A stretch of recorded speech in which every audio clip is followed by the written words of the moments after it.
और विस्तार से बात की शुरुआत करेंगे एक बड़ी खबर के साथ। पीलीभीत से इस वक्त हमारे पास है, घर में पटाखा बनाते वक्त विस्फोट की खबर आ रही है और इस हादसे में कई लोगों के झुलसने की भी सूचना मिल रही है। आसपास के मकानों को खाली करवा लिया गया है और पटाखों के धमाके से पूरा इलाका गूंजा है।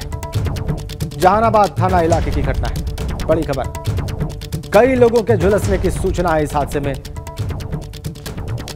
आसपास के मकानों को खाली कराया गया है इस धमाके के बाद। पूरा इलाका थर्रा गया है इस धमाके के बाद। कई लोगों के झुलसने की खबर मिल रही है। जहानाबाद थाना इलाके की घटना। दमकल की कई गाड़ियां मौके पर मौजूद पीलीभीत में इस आग को बुझाने का प्रयास कर रही है। ये देखिए आप,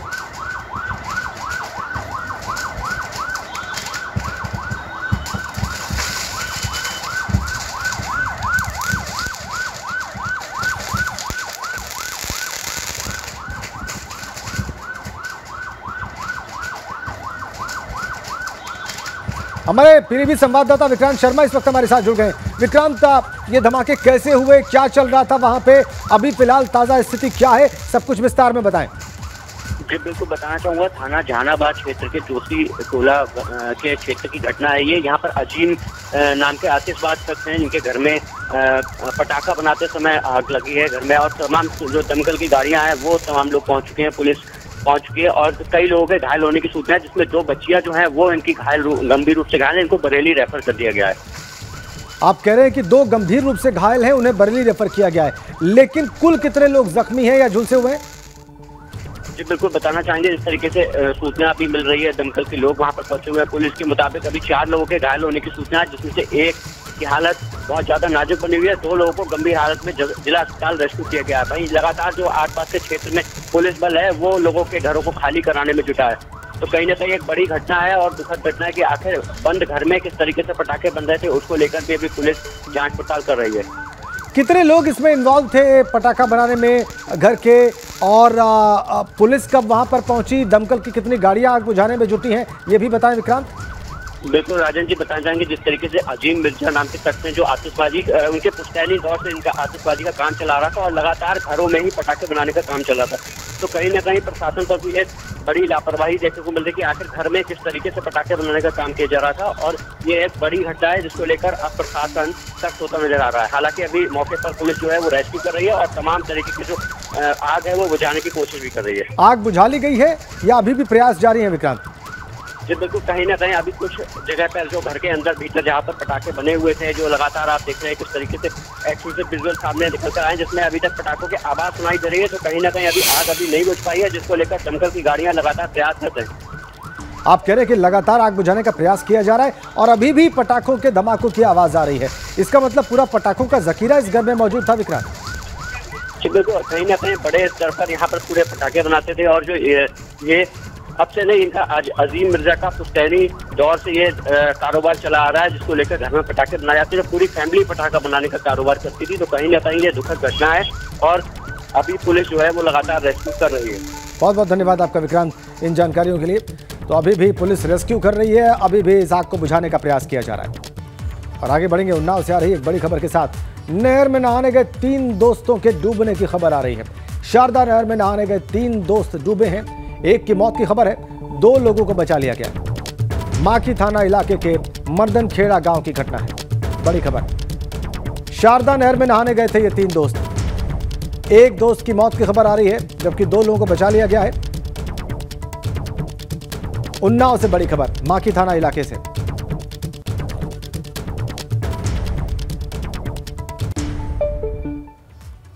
अगली खबर कुशीनगर से है। यहां पर 2 दिनों से लगातार हो रही बारिश के बाद कुशीनगर में नारायणी नदी का जलस्तर बहुत तेजी से बढ़ रहा है।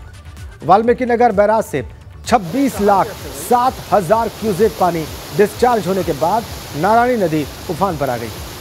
नारायणी नदी के किनारे बसे गांव बसंतपुर मरीचहुआ गांव में तो बाढ़ का पानी घुस चुका है और साथ साथ नारायणी नदी के किनारे बसे दर्जनों गांव में कटान का खतरा भी मंडराने लगा है। हालांकि नारायणी नदी अभी खतरे के निशान से नीचे बह रही है, लेकिन अगर बारिश का दौर ऐसे ही जारी रहा तो इन इलाकों में नारायणी का कहर भी दिखाई दे सकता है। 2 तस्वीरें, उफान पर नारायणी नदी की तस्वीर भी आप देख सकते हैं और जो पानी गांव में घुसा है, बाढ़ का जो खतरा है बल्कि बाढ़ आ ही चुकी है। जैसे पानी घुसा हुआ दिखाई दे रहा है, वो भी आप देख सकते हैं।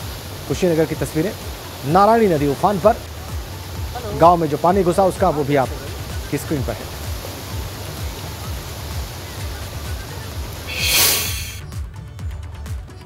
अगली खबर बाराबंकी से है। यहां पर सरयू नदी ने खतरे के निशान को पार कर लिया है और अब खतरे के निशान से 2 सेंटीमीटर ऊपर बह रही है। इसके चलते तराई वासियों के लिए मुश्किल का समय है। लोगों में दहशत का माहौल है और इतना ही नहीं, गोंडा और बहराइच से सटा होने के कारण यहां भी प्रशासन अलर्ट पर है।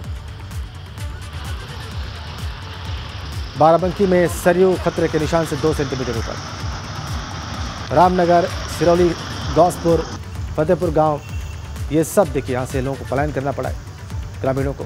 आप देख लीजिए रौद्र रूप बाराबंकी में। इधर यूपी कैबिनेट की बैठक में आज कुल 13 प्रस्ताव पास हो गए। नगर विकास विभाग से जुड़े कई प्रस्तावों को कैबिनेट ने मंजूर कर लिया है। कैबिनेट ने 3 नगर पंचायतों के विस्तार का भी फैसला लिया है। साथ साथ वाराणसी नगर निगम की सीमा के विस्तार का भी फैसला लिया गया है। रामनगर नगर पालिका परिषद को इसमें समाहित कर लिया गया है और इसके अलावे मुख्यमंत्री नगर सृजन योजना को भी मंजूरी मिली है। इस योजना के तहत मास्टर प्लान बनाए जाएंगे और इसमें जनप्रतिनिधियों की सलाह ली जाएगी और इसके तहत road, drainage, street lights, community hall निर्माण, बाजार में जन सुविधाओं के काम, चौराहों पर जन कार्य, ओपन पार्क के काम, ये सब कुछ किए जाएंगे। 13 प्रस्ताव कैबिनेट के द्वारा मंजूर।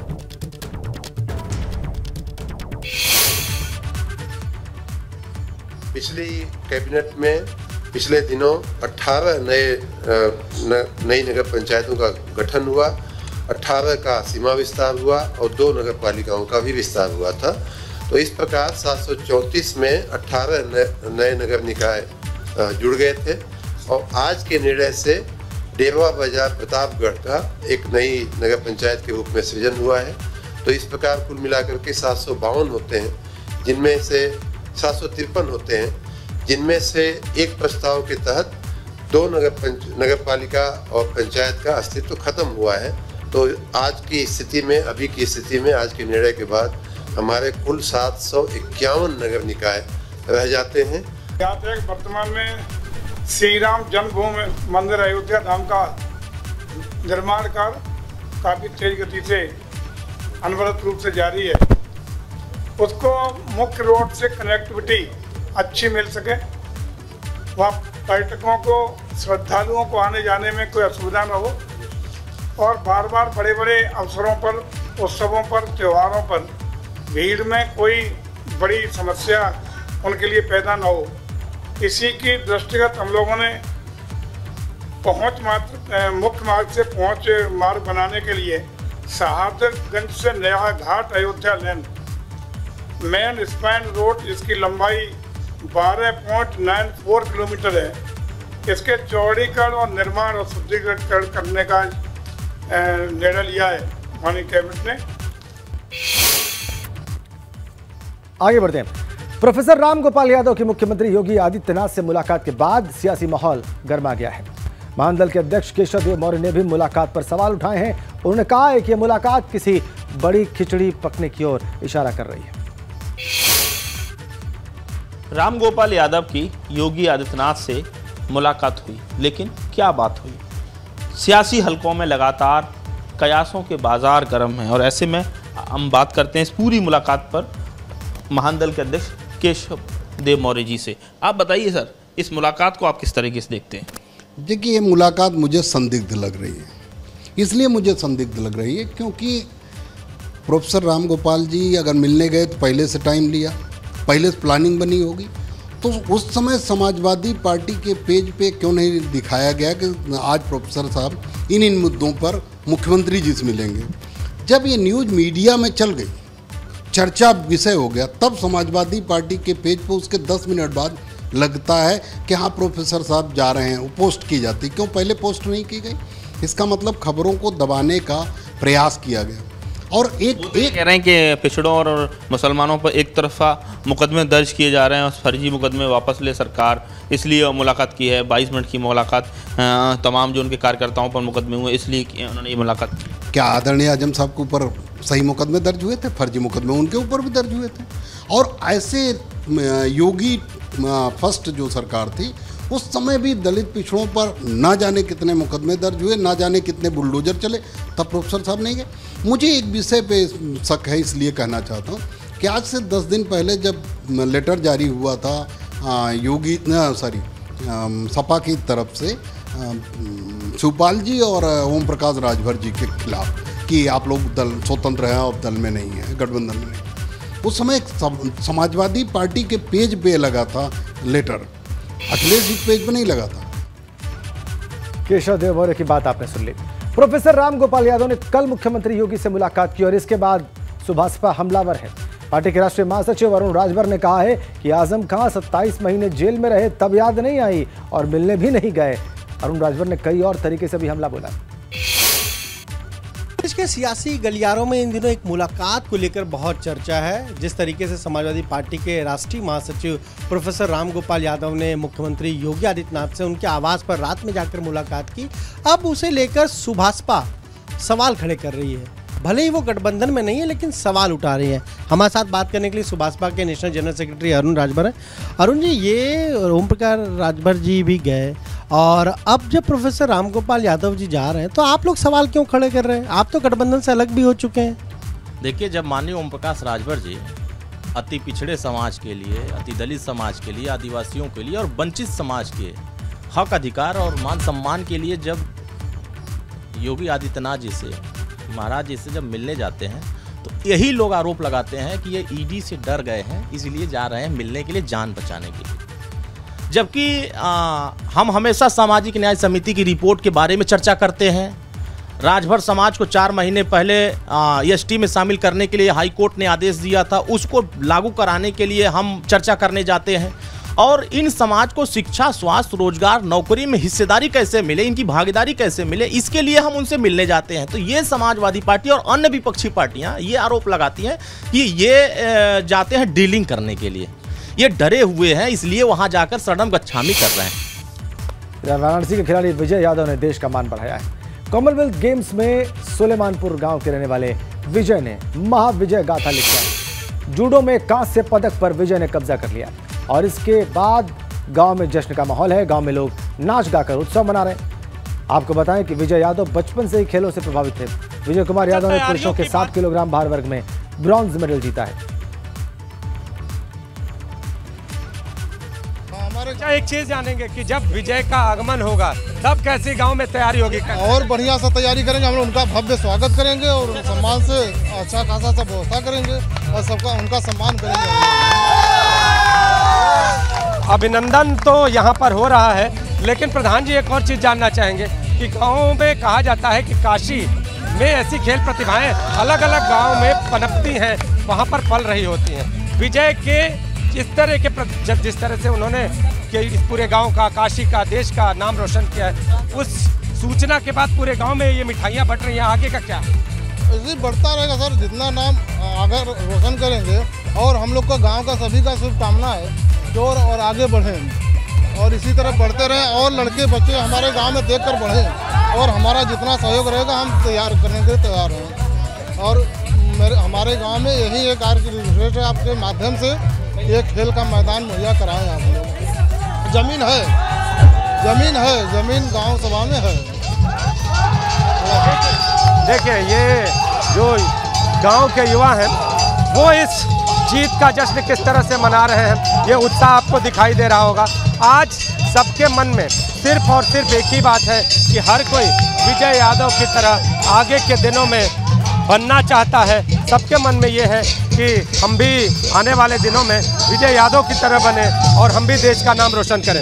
ये मन में क्या है यहाँ के युवाओं के? ये देखिए, काफ़ी उत्साहवर्धन है और वो सारे लोग चाहते हैं कि हम लोग भी विजय से इम्प्रेस होकर आगे बढ़ें और उम्मीद करेंगे कि विजय और भी ऊँचा जाए और आगे ऊँचाइयों तक बढ़ता रहे। विजय आपके मित्र हैं आगे हमारे। तो आज नाग पंचमी है और नाग पंचमी के मौके पर एक वीडियो जमकर वायरल हो रहा है। वीडियो शाहजहांपुर का बताया जा रहा है। इसमें नागराज शिवलिंग पर आकर बैठ गए।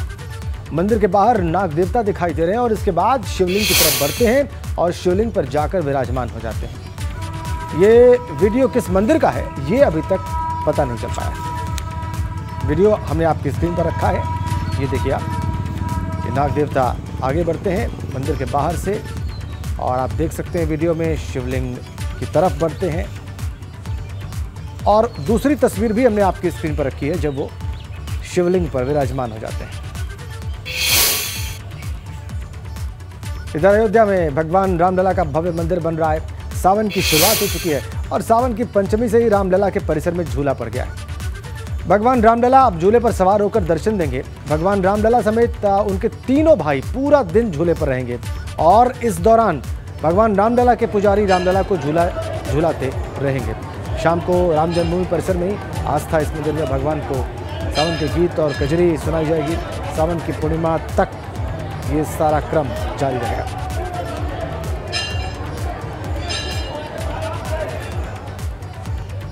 पंचमी के दिन ही हमारे यहाँ रामलला को चांदी के जो झूला है वो झूला के ऊपर स्थापित किया जाता है और झूला प्रारंभ होता है।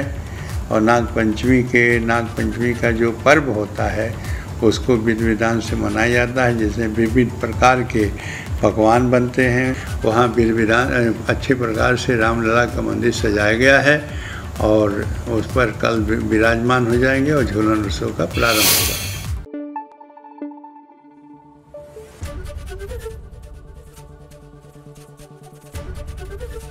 एबीपी गंगा, खबर आपकी, जुबान आपकी।